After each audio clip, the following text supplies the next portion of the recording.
안녕하십니까. 윤석열 대통령 측에서 변호인단에서 헌법재판소에 대해서 3명에 대해서 이제 이거 회피 신청을 촉구하는 의견서를 냈습니다. 회피를 해라. 이걸 이제 촉구하는 의견서를 냈다. 3명이 대해서. 누구냐면 이제 다 아시겠죠. 문영배, 그 다음에 이미선, 정계선 3명에 대해서 이제 이거 스스로 재판에서 스스로 빠지라. 이게 이거 회피입니다. 회피 촉구하는 이런 이제 신청서를 헌법재판소에 냈습니다. 저희 TV를 꾸준히 보신 분은 알겠지만 판사나 재판관이 공정을 기하기 위한 게 3가지가 있다. 바로 이제 이거 재척, 그 다음에 기피, 그리고 이제 이거 회피가 있잖아요. 근데 재척은 법이 정한 사유가 있으면 자동으로 배제되는, 따라서 이제 이거 재척 사유는 더 멀어요. 예를 들어 이제 어떤 게 재척이냐. 대표적인 게 신진우 부장 예를 들어 볼게요. 신진우 부장이 이번에 인사가 났죠. 근데 수원 고등법원으로 갔잖아요. 신진우 부장이. 근데 예를 들어 옛날에 신진우 부장판사가 1심에서 이재명 사건을 하고 있었죠. 이재명의 대북 송금, 그 다음에 법화 재판을 하고 있었잖아요. 신진우가 그걸 하다가 이제 고등법원 갔잖아요. 근데 나중에 이재명이가 1심 끝나고요. 또 이제 수원 고등법원에 2심 올 수 있잖아요. 이런 경우에 신진우 부장판사는 이재명 재판을 맡을 수가 없어요. 왜? 1심에 관여한 사람은 2심에 또 맡으면 3심제도 신급제도에 반하잖아요. 그러니까 전심에 관여한 법관은 자동으로 배제되는, 이게 재척입니다. 재척이라는 것은 법이 정한 사유가 있으면 자동적으로 배제되는 게 재척이다.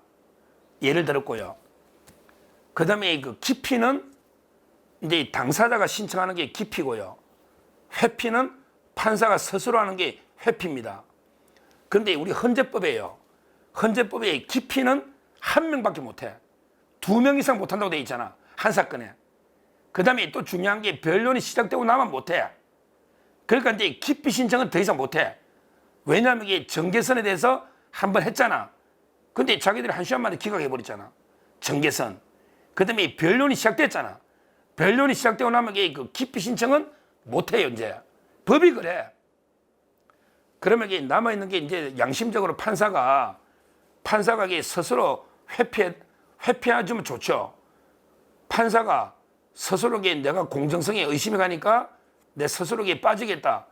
이걸 이게 해야 되는데 이걸 안 하니까 이제 이거 변호인단에서 왜 안 하느냐, 회피를 촉구하는 의견서를 낸 거지. 그러니까 양심에 따르게 빨리 회피해라. 왜 안 하느냐. 이렇게 촉구하는 의견서를 낸 거예요. 스스로 이게 알아서 빠지라 이 말이지. 이걸 촉구하는 의견서를 냈다 이 말입니다. 그러면 이게 사유가 뭐다? 이거는 제가 방송을 많이 했으니까 핵심만 정리해 보면 왜 회피를 해야 되느냐. 제가 핵심만 설명드리면 먼저 이제 정계선이는 뭐 딱 떨어지죠. 정계선이는 이제 그 남편이 법무부의 공감의 김희수 탄핵소추인단 대표와 같은 로펌에 있다. 정계선이 남편 황필규가. 그 다음에 황필규가 이번에 2,400명 변호사 모아서 탄핵을 대통령이 해야 된다는 게 서명운동을 주도한 거예요. 이거는 이게 딱 떨어지는 회피지 뭐. 맞잖아. 남편인데. 남편이면 1심 동체잖아. 한 몸이잖아.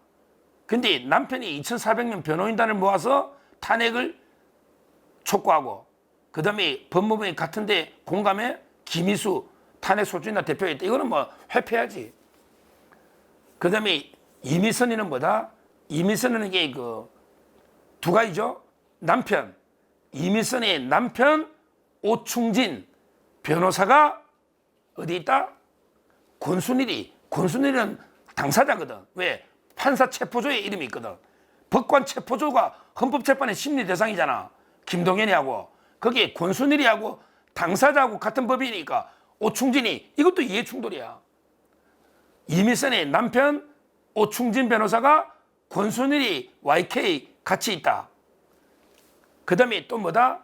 이미선의 친동생 이상희 변호사가 민변의 윤석열 퇴진 특위의 부위원장이다. 딱 떨어지잖아. 이미선도 남편과 동생이 딱 떨어지잖아. 그 다음에 세 번째, 문흥배는 말할 것도 없지. 문흥배는 사법연수원 동기고 부부 동반 모임을 해왔고, 그 다음에 노동법 학회를 해왔고, 같이 이제 그 옛날에 트위터나 계속 SNS 활동을 같이 해왔고, 문흥배하고도 그 이재명이는 오랜 게 인연이 있고, 거기에 문흥배는 김어준이도 팔로우해. 이런 게 좌파 중에 좌파. 이게 문흥배잖아요. 우리법 연구에서 가장 좌파. 이러니까 이게 그 회피해야 된단 말이죠. 그러니까 이번에 대통령 변호인단에서 스스로 이게 빠지달라 이렇게 요구하는 거죠. 이걸 회피 촉구 의견서를 제출했다. 이렇게 말씀드리고요. 근데요, 중요한 게 진짜 이번에 헌법재판관들은 양심이 없는 것 같아요. 제가 두 가지 회피를 한 두 가지 좌파 예를 들어볼게요. 좌파들도요, 요 정도 양심은 있었다고 옛날에. 근데 이 세 명은 진짜 뻔뻔해요. 제가 대표적으로 회피를 한 두 명의 대법관의 예를 들어보면요. 하나가 이제 그 이재명 선거법 사건의 그 김선수하고요. 그 다음에 조국 상고심의 이형구입니다. 이형구. 이 자들은 그나마 최소한의 양심이 있어. 제가 김명수는 뭐랬어요? 김선수는 김명수 위에 김선수가 있다. 어떻게 보면 이게 가장 민변 회장까지 한 김선수가요. 이재명이 볼 때는 이게 가장 기대를 했죠. 이재명이가 그때 권순일이 도움받아 비토백 김만배 도움받아 선거법 갔을 때 그때 김선수 대법관이 어떻게 보면 가장 이재명의 우군이었거든요. 그런데 김선수가 스스로 회피해버려서 왜? 내가 2016년에 그 낭정필이하고 도지사 경기도, 그 다음에 이재명이 성남시, 그때 성남시하고 경기도가 재판이 있었거든. 기관끼리. 거기에 내가 성남시를 대리한 적이 있다. 그러면 내가 이게 이재명하고 친분이 오해받을 수 있다. 왜? 성남시를 변호한 적이 있으니까. 이래가 이게 스스로 빠진 거예요. 이재명이를 변호한 것도 아니야. 성남시를 변호했다고. 이재명이 변호한 것도 아니고 그래도 빠졌단 말이야. 이재명 재판에. 왜? 그래도 오해 사면 안 되니까. 티끌만큼도 오해 사면 안 된다고. 한 점 의혹이 없어야 된다고. 김선수가. 그 정도 양심이 있어야지. 그 다음에 이형구는 한번 보십시오. 대법원에 이형구는 왜 빠졌습니까? 조국 사건에. 우리 조국이 2년 받았잖아요, 이번에.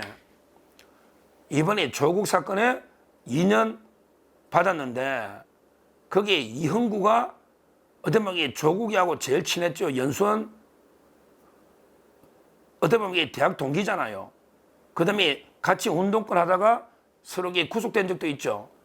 그러니까 대학 동기로 같이 이게 민주화 운동, 뭐 운동이니까 민주화는 빼더라도 하여튼 뭐 산호명이나 이런 게 그 운동하다가 같이 이제 구속된 이거 가지고 이게 오해 살 수가 있다. 그러니까 나는 이게 조국 재판에 빠지겠다.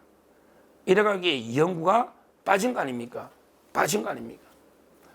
그러니까 이게 저 좌파 대법관들도 이게 최소한의 양심이 있으면 김선수나 이형구는요, 그러면 이게 양반이야. 문흥배, 정계선, 이민선에 비하면 이게 김선수나 이형구는 이게 양반이라고. 야, 그래도 이게 진짜 그렇잖아요. 이형구는 대학 동기니까 나 빠지겠다. 그리고 같이 운동권이었다. 이형구 빠졌잖아.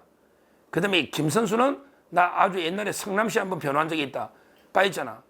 거기에 비하면 이민선이 한번 보라고. 거기에 비하면 정계선이나 문흥배는 이재명이하고 연수원 동기에 같은 학교에 부부 동반에 그렇게 친한데 이형구, 조국이 하고 비교해보라고. 이형구는 빠졌는데 동기라고. 왜 문흥배는 연수원 동기에 같은 학교에 부부 동반에 왜 안 빠지느냐고. 누가 친하냐고. 이형구하고 조국. 그 다음에 문흥배하고 이재명 누가 친하냐고. 말도 안 되는 이야기지. 그거 한번 보라고요. 그 다음에 그 정계선이하고 한번 보라고. 황필규 부부인데. 그러니까 옛날에 좌파들은 그래도 최소한의 양심이 있었던 것 같아. 이형구나 김선수는 빠졌잖아요. 그런데 이번에 세 명은요, 진짜 이게 부부가 한방에 쓰는 부부가 남편에게 완전히 탄핵이라고 지금 주도하고 있고 탄핵 소추인단이 대표 같은 법인에 있는데 부인이 판결하면 그게 공정하냐고.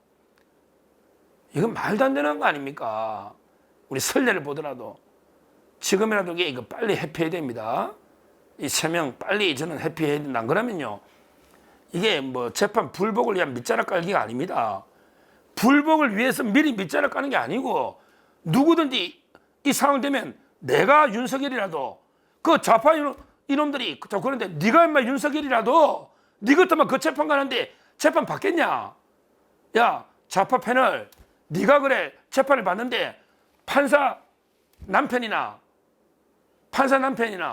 또는 이게 판사 뭐 이게 동생 남편이 완전 네하고 적대적인 집단에 계속 있으면 그게 공정하냐? 공정하냐?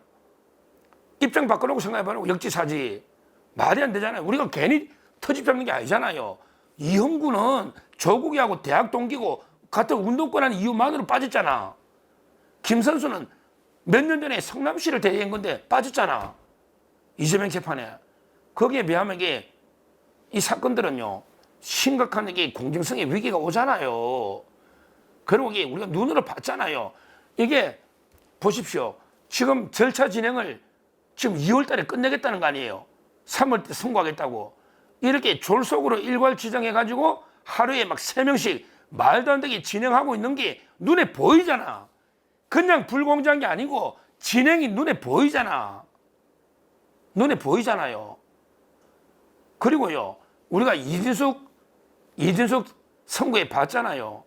아무런 사유도 없는 이진숙을 탄핵해야 된다고 중대하다고 4명 봤잖아요.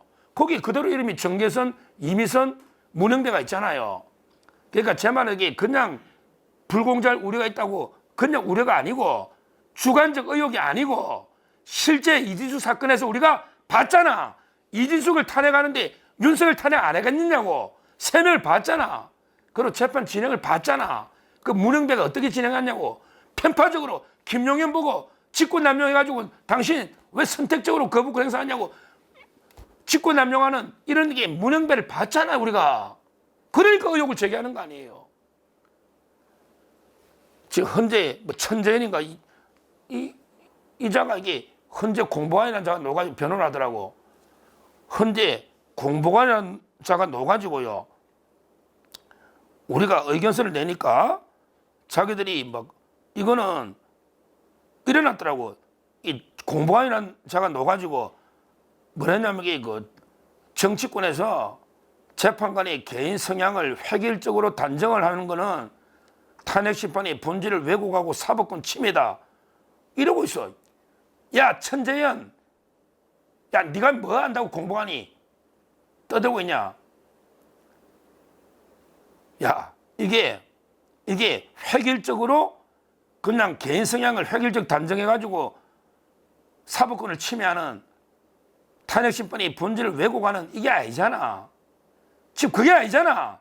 해명을 해보라고. 해명을. 아니, 한방에 계속 사는 부부 남편이 대통령 끌어내려야 된다고 이게 운동하고 있는데 부인이 판결한 게 이게 공정하냐? 이 문제 답을 해야지. 그걸 답을 해야지. 그리고 이미선의 남편도 권순일이 자기 당사자잖아. 재판에 권순일이 체포하려고 했다잖아. 윤 대통령이 권순일이 얼마나 미워하냐고. 거기에 남편이 오충지가 있다고. 그걸 답해보라고. 동생은 또 그렇다 치더라도 남편이 그거 나간다고. 이미선의 남편이. 이런 식으로 저는 이 문제는요, 우리가 괜히 불복을 위해 밑자락 가는 것도 아니고요, 부당한 공격이 아니에요. 이거는 이게 정당한 문제제기고 우리 과거에 김선수나 이영구 대법관 사건에서도 이게 있는 이런 게 그 정당한 우리가 문제 제기입니다. 지금이라도 계속 촉구합니다. 3명은 스스로 최소한의 양심이 있다면 최소한의 스스로 그 재판에서 빠지라. 안 그러면요, 이 자들이 뭐 지나가는, 솔직히 말하면 이게 안국동에 지나가는 개도 이사들이 찬성할 거 다 알잖아. 아니 나중에 공개할 때 정계선, 이미선, 문영배가 대통령 파면한다 써나면 자기들이 못 버틴다고. 자기들이 돌 맞아 죽을 수 있다고. 못 버틴다고. 너것들 위해서라도 빠지라고. 안 그러면 너 이게 못 버틴다니까 대한민국에서. 왜? 빤히 아니까. 안국동에 지나가는 개도 알잖아. 너가 찬성할 거. 빤히 결과를 다 알면 이건 판사가 아니지. 판사라는 거는 이게 결과를 몰라야 돼. 당사자가. 아, 이 사람 조한창이가 찬성할까 반대할까? 아, 김복효이는 믿을 수 있나? 찬성할까 반대할까? 아, 정영식 재판관은 우리 우파라고 하는데 찬성할까? 확신을 못하잖아. 이게 맞는 거야. 근데 문영배, 이미선, 정계선이는 보나 안 보나 100% 대통령 탄핵에 찬성할 건데 이런 자가 재판하면 뭐 하느냐고. 재판할 필요가 없잖아요. 자기들 제가 그 3명을 위해서 진짜게 대한민국에 못 버팁니다. 그럼 이게 두겠느냐고. 제 말은 재판의 공정성을 떠나서 그 3명은 빨리 본인들을 위해서도 스스로에게 재판에서 빠져야 된다. 안 빠지면요, 쟤부터 선고 안 한다. 이거는 저는 선고 안 해요. 선고 안 한다니까. 어떤 결과가 나오더라도. 왜? 빤히 3명이 무슨 판결할 줄 아는데 그게 왜 선고합니까? 그게 왜 재판을 선고합니까? 저는 끝까지 선고 안 합니다. 선고 안 하면 내 자유지. 뭐 선고를 강요할 수는 없잖아요. 지금이라도 빨리 3명은 회피해라. 이렇게. 안 그러면 이게 저는 우리 윤 대통령이 지지하는 자유파 국민은 누구도 판결에 승복하지 않는다. 이렇게 엄중하게 경고합니다. 감사합니다.